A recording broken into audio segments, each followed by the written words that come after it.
You ever wonder how yarn is made? We're excited to tour the Coates and Clark Mill in Albany, Georgia, where Red Heart, the #1 selling yarn in America, is made.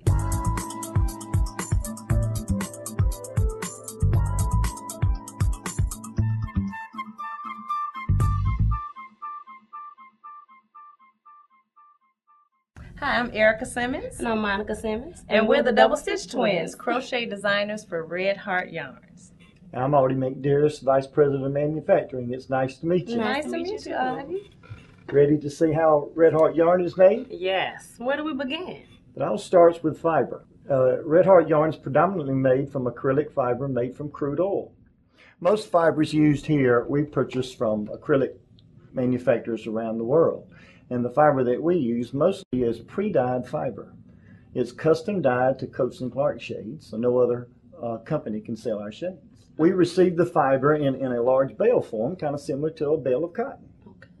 And as the fiber comes in, it's in a solid filament state, and each filament, each bundle contains over 200,000 individual ends. Wow. Okay. And then we take that product through a series of operations, and we'll show you how it begins. Okay. So the first step in the process is called a stretch breaking process, where we have to take a continuous toe form like this, and we have to break it into different fiber lengths. Wow. So we can start the process of making yarn.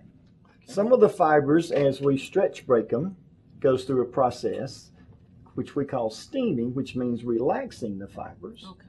And some of it does not go through the steaming, which we call unrelaxed. Oh. Okay.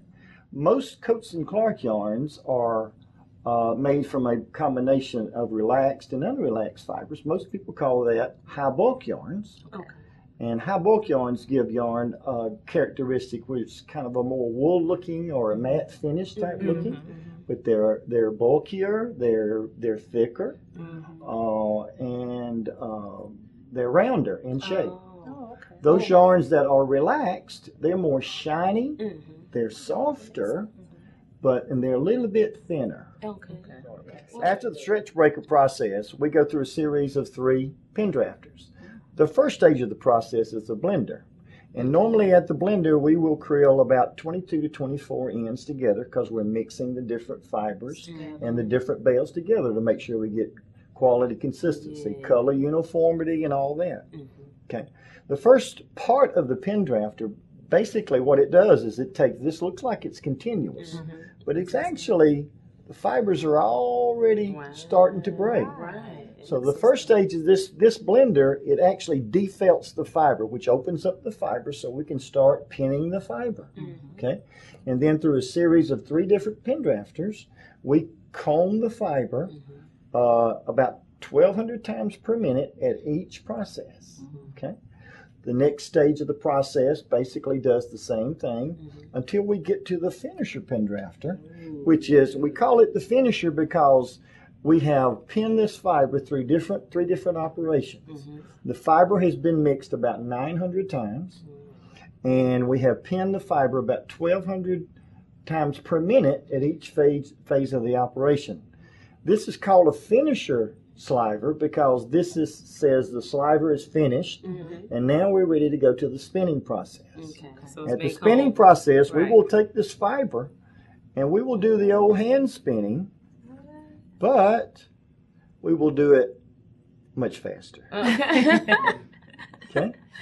At the finisher pin drafter, we take it through, our spinning frames are called double draft spinning frames. They're high draft.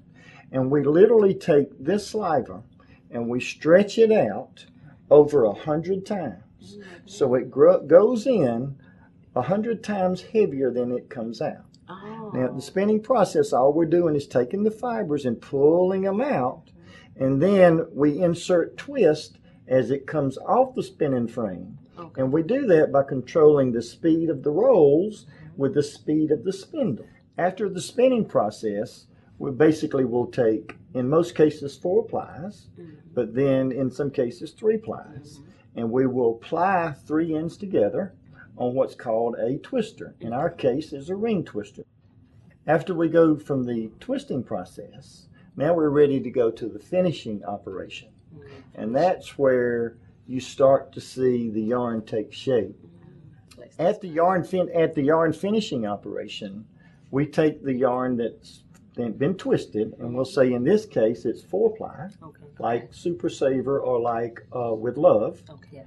And we will take it and we will transfer it through what we call a bulking or a steaming line. Mm-hmm. And all of our lines are continuous. So as we are bulking the yarn through a steamer, we also are feeding it or winding it directly to the pull skein winder. As the yarn is bulked and wound on our pull skein winder, mm-hmm. The yarn is through a conveyor, goes directly through a weighing system. Mm.